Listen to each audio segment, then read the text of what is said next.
Nós já falamos sobre Marcos, sobre Mateus, sobre João e agora chegamos na vez do nosso querido Lucas. Agora, por que a gente deixou o livro de Lucas para o final?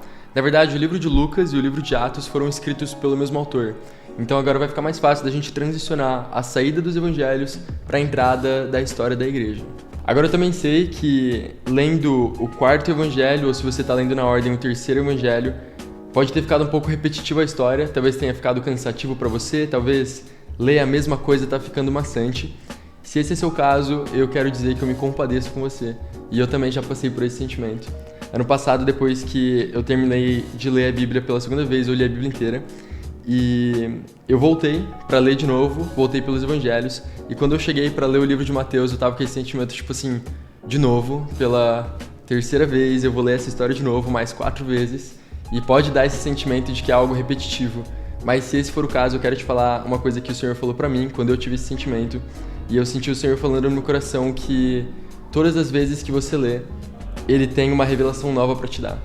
E pode ser que você leia a mesma passagem várias e várias e várias vezes, mas se você tiver com o seu coração aberto, se você pedir pro Espírito Santo te revelar, eu acredito que o Senhor quer te revelar uma coisa nova e uma coisa que você ainda não tinha visto das outras vezes que você leu. Então não desanima, se você tá cansado, se você tá desanimando porque tá sendo a mesma história, tá ficando repetitivo, continua e continua pedindo pro Espírito Santo te mostrar uma coisa nova, que eu sei que Ele vai fazer. Como você já deve estar acostumado a essa altura do campeonato, a gente não passa capítulo por capítulo explicando todas as histórias, todas as parábolas, tudo que Jesus queria dizer.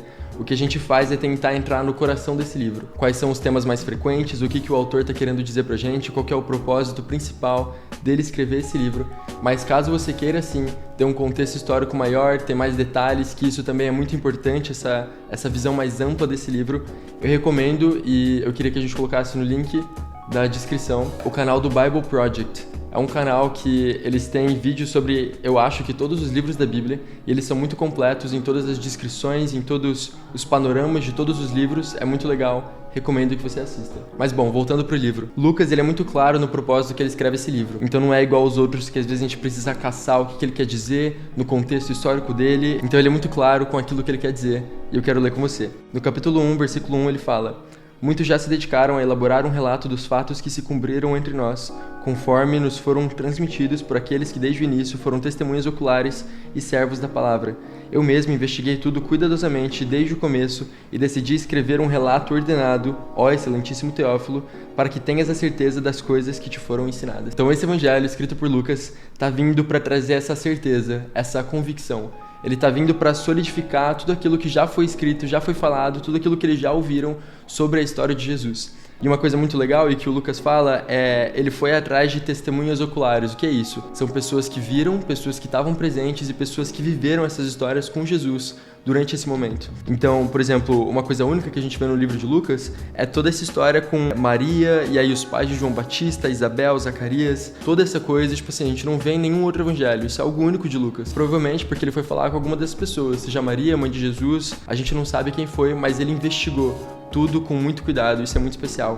Uma coisa legal também do livro de Lucas é que ele deixa claro ser um relato histórico. Então, por exemplo, no capítulo 2, no versículo 1, ele diz: naqueles dias, César Augusto publicou um decreto ordenado ao recenseamento de todo o Império Romano. Nananana. Enfim, capítulo 2, no capítulo 3 você também vai encontrar isso no primeiro versículo. Ele cita nome de pessoas que são conhecidas, de imperadores, de pessoas importantes, de lugares que são conhecidos, para testificar e para verificar que na verdade essa história realmente aconteceu e que isso, apesar de todos os seus milagres e apesar de toda a beleza que esse livro tem, ele também é um relato histórico. Isso é muito legal. Agora, sobre os temas frequentes que aparecem nesse livro, que provavelmente você vai perceber se você prestar atenção. O primeiro deles é a salvação. A palavra salvação, no livro de Lucas, aparece um total de 6 vezes e no livro de Atos, também escrito por Lucas, aparece 7 vezes. Agora, uma coisa legal da gente perceber é que ele não fala só de salvação como uma forma ampla, mas ele deixa bem claro a salvação como a salvação para todos os povos. Jesus é o salvador de todos os povos. Lucas pega pessoas que eram consideradas talvez a minoria, pessoas que não eram valorizadas, pessoas que eram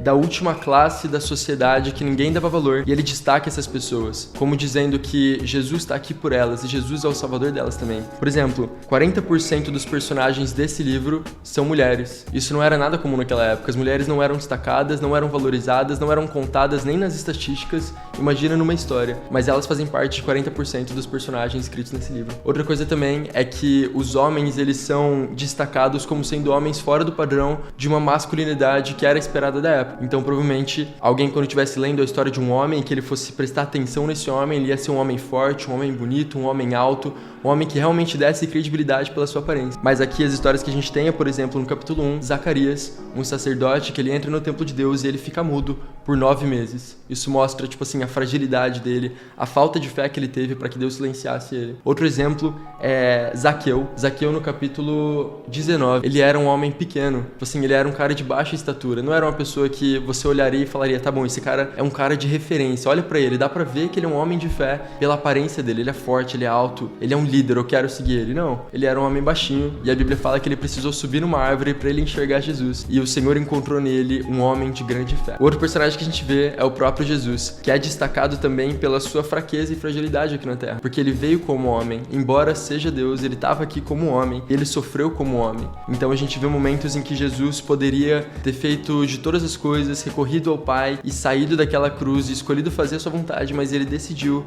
se tornar frágil e se tornar o último e se tornar o servo de todos para que nós fôssemos salvos e restaurados com Deus. Além da palavra salvação, talvez você encontre sinônimos que também significam a mesma coisa e que indicam a mesma coisa. Por exemplo, herdar a vida eterna, ou entrar no reino dos céus, ou receber o perdão pelos seus pecados. Todas essas coisas, embora sejam termos diferentes, apontam para um só lugar, que é a salvação. E outra coisa interessante sobre salvação é que talvez o ser salvo seja melhor traduzido para sendo salvo. Isso é um processo. É algo diário, é algo que acontece todos os dias e constantemente. E o que Jesus mostra é que esse processo começa com arrependimento. Agora, eu não me arrependo uma vez e acabou. O arrependimento é algo que precisa fazer parte da minha vida com Deus todos os dias. E além da parte pessoal e individual, eu também preciso levar isso em consideração para outras pessoas. Por exemplo, eu não posso trazer um amigo pro Team Street e aí ver ele vivendo coisas extraordinárias com Deus, entregando a vida para Jesus e se arrependendo dos seus pecados e achando que isso é suficiente. Não é. A gente precisa de uma caminhada de discipulado, a gente precisa todos os dias entrar nesse lugar de entender o que eu preciso renunciar, entregar para Jesus e se parecer mais com Ele todos os dias. E isso é um chamado para hoje. O livro de Lucas também deixa isso muito claro. A palavra agora aparece um total de 14 vezes e a palavra hoje aparece um total de 11 vezes. Isso é algo que eu e você precisamos viver agora, um arrependimento e uma vida diária de transformação para sermos mais parecidos com Jesus. O segundo tema que você vai ver se repetindo muito é a questão de Jerusalém, a cidade de Jerusalém. E em Jerusalém, algo que se repete ainda mais é a questão do templo. Então, por exemplo, no capítulo 1, quando a gente viu a história de Zacarias, que a gente já comentou, isso acontece no templo de Jerusalém. Jesus, quando ele é levado ao deserto para ser tentado por Satanás, e ele é levado para o topo daquele templo, aquele templo é em Jerusalém. No final do livro, no último capítulo, fala que os discípulos voltam para Jerusalém. Então isso é um tema que acontece e que você vai ler com bastante frequência nesse livro. Agora, o templo, ele tinha um significado muito profundo para os judeus daquela época. Era o coração da cidade. Isso significava que as pessoas só seriam perdoadas no templo com um sacrifício de animais. Significava que elas só seriam purificadas com sacerdotes no templo também. Então tudo acontecia, a adoração acontecia, a presença de Deus acontecia, tudo dentro do templo. Agora, quando Jesus vem, ele vem para ressignificar essas coisas. Então, durante o livro, você vai ver que Jesus perdoava pecados e as pessoas ficavam escandalizadas com isso. Jesus curava pessoas e os outros ficavam escandalizados com isso, porque essas práticas deveriam acontecer no templo, mas o que Jesus está falando é que ele é o templo móvel de Deus. Ele é a presença de Deus que está se manifestando no nosso meio. E uma coisa muito legal é que esse pensamento de que o templo era o coração da cidade não era um pensamento errado, tipo assim, não era culpa dos religiosos, porque isso era uma coisa que o Antigo Testamento mesmo estabeleceu. Por exemplo, em Êxodo, no capítulo 40, a gente vê o final da construção do tabernáculo. Era uma espécie de templo que o Senhor pediu que Moisés construísse. E aí eles terminam a construção e diz que a glória do Senhor encheu aquele templo de tal forma que Moisés não conseguia nem entrar naquele lugar. E aí depois a história continua em 1 Reis, capítulo 8, fala que eles terminam de construir outro templo, agora é Salomão que está fazendo, e quando eles terminam, os sacerdotes não conseguem nem fazer o que eles precisavam fazer, porque a nuvem do Senhor encheu aquele lugar com a sua glória. E aí a gente avança um pouco mais na história, e no livro de Ageu, no capítulo 2, existe uma promessa que o Senhor faz. E eu vou ler ela com vocês. Ageu, capítulo 2, no versículo 6, diz: Assim diz o Senhor dos Exércitos: dentro de pouco tempo farei tremer o céu, a terra, o mar e o continente. Farei tremer todas as nações, as quais trarão para cá os seus tesouros, e encherei este templo de glória. Versículo 9. A glória deste novo templo será maior que a do antigo, diz o Senhor dos Exércitos. Essa é uma promessa que Deus fez.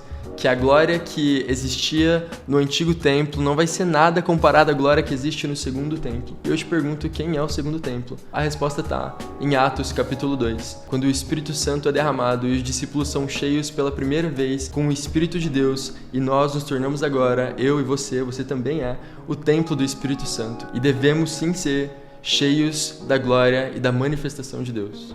Outra coisa interessante, falando sobre o Espírito Santo ainda no livro de Lucas, é que do capítulo 1 de Lucas até o capítulo 4 de Lucas, ele é mencionado um total de 12 vezes. Agora, do capítulo 5 de Lucas até o capítulo 24, o último capítulo de Lucas, ele é mencionado num total de 3 vezes. Então, nos primeiros 4 capítulos, ou seja, o nascimento de João Batista, o nascimento de Jesus e o momento que Jesus ele recebeu o Espírito Santo quando ele estava sendo batizado, e depois ele foi levado para o deserto para ser tentado também pelo Espírito Santo.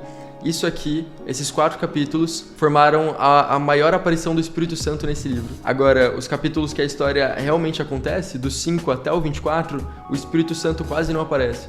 São três menções a ele.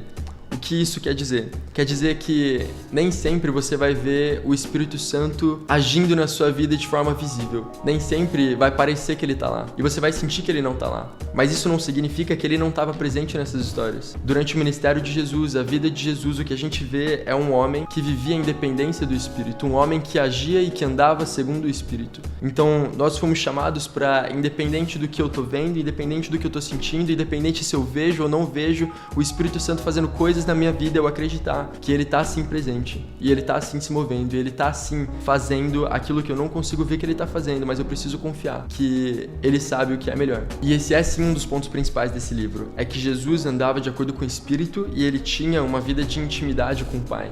Esse é um dos pontos, assim, que você mais vai ver destacado aqui nesse livro. Ele mostrando para os discípulos que ele tinha uma vida de intimidade com o Pai dele, e ele nos ensinando a fazer o mesmo. Então, essa vida de intimidade é dividida em vários pilares, e eu acredito que você vai encontrar eles por conta própria, enquanto você lê e você destaca. Você pode até separar uma cor do lápis de cor, isso é muito legal. Você separa uma cor, escolhe para que vai ser essa cor, e você grifa tudo que tiver relacionado com esse tema. Isso vai te ajudar a ter uma maior clareza. Então você pode destacar tudo que mostra uma vida de intimidade com Deus de Jesus. Mas agora focando no que a gente consegue destacar assim fácil, o primeiro pilar que a gente vê é a questão da oração. Então um dos temas que mais fala esse livro é a oração. Jesus está constantemente orando, está constantemente ensinando sobre oração. E eu acho que isso é muito bonito, porque os discípulos, eles viveram com Jesus. Eles viram Jesus fazer as coisas mais doidas. Os milagres, as curas, ele profetizava, ele falava coisas que não teria como ele saber por conta própria, ele pregava com tamanha autoridade que as pessoas elogiavam isso e ficavam admiradas com isso, sabiam que isso era alguma coisa que vinha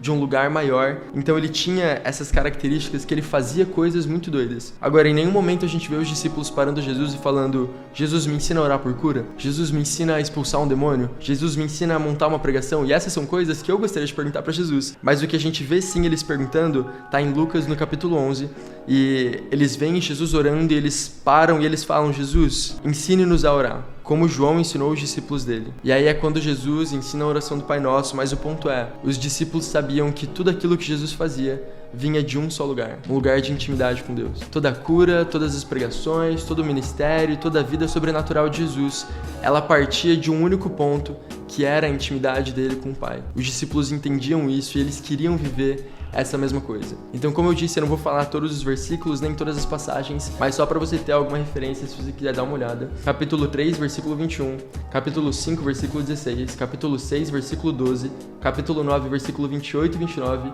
capítulo 11, versículo 1 ao 13, e vários outros que eu não mencionei aqui, falam sobre oração de uma forma muito especial e que vale a pena você destacar. Então, o conceito que a gente encontra é que Jesus não está procurando pela sua aceitação. Jesus não procura ser aprovado por você. Porque a imagem que a gente geralmente tem de Jesus, eu acho que é esse Jesus bonzinho, e esse cara gentil, e esse cara super amável, que sempre tá disposto a me dar um abraço. Ele realmente é tudo isso. Ele é bom, ele é o amor, ele é agradável, ele te abraça, todas essas coisas são verdades, mas ele também é temível, ele também é santo. Ele também é o Rei dos Reis e ele merece o temor no nosso coração.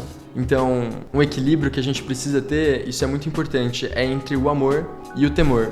Porque se eu não tiver esse equilíbrio, pode ser que eu entre em dois lugares. Pode ser que eu ache que eu preciso fazer alguma coisa para conquistar algo de Deus e que tudo que eu fizer ou tudo que eu receber de Deus vai ser porque eu conquistei e eu vou jejuar para conquistar uma coisa de Deus, eu vou orar para conquistar uma coisa de Deus, eu vou fazer porque eu preciso receber alguma coisa de Deus ou eu preciso me fazer bom para Deus e isso é mentira. Ou pode ser que eu vá pro outro extremo, que é eu achar que eu não preciso fazer nada e tá tudo certo. Jesus já pagou o preço. Eu não preciso orar, não preciso jejuar, não preciso ler a Bíblia, porque já tá tudo certo. O equilíbrio disso é amor e temor.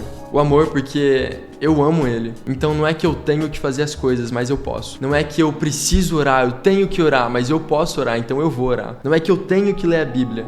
Eu posso ler a Bíblia, então eu vou gastar todos os meus dias conhecendo ele um pouco mais. Não é eu tenho que adorar ele, eu posso adorar ele, então toda oportunidade de adoração que eu tiver, eu vou entrar. E o outro lado do equilíbrio é o temor. É entender o quão grande e temível ele é reconhecer quem ele é. Em Isaías 6, quando Isaías tem esse encontro com o Senhor, o que ele diz não é, nossa, como ele é lindo. Ele cai no chão e ele fala, ai de mim, que tenho lábios impuros, sou um homem de lábios impuros e vivo no meio de um povo com lábios impuros, ai de mim. Então esse é um equilíbrio que a gente precisa carregar para nossa vida, de que nós o amamos, mas nós o tememos. E isso nos leva para uma vida de santidade com o Senhor.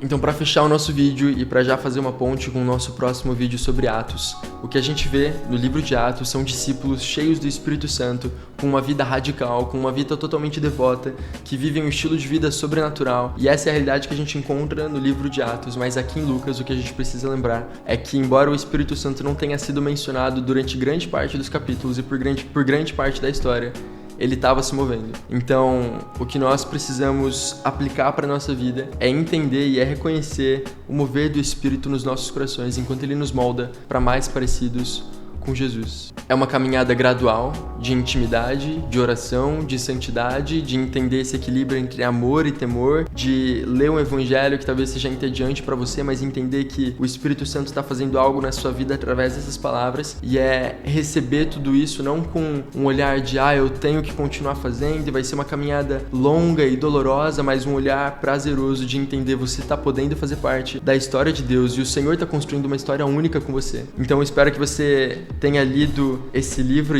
ou vá ler esse livro, continue lendo esse livro com esses olhos de intimidade com o Senhor, que você tenha encontros com o Senhor enquanto você lê esse livro, que você aplique essas coisas, esses princípios práticos na sua vida e você continue nessa caminhada de conhecer o Senhor um pouquinho mais, aprendendo sobre quem Ele é e refletindo Ele por onde você passar. Ficamos por aqui com o livro de Lucas e nos vemos no nosso próximo vídeo.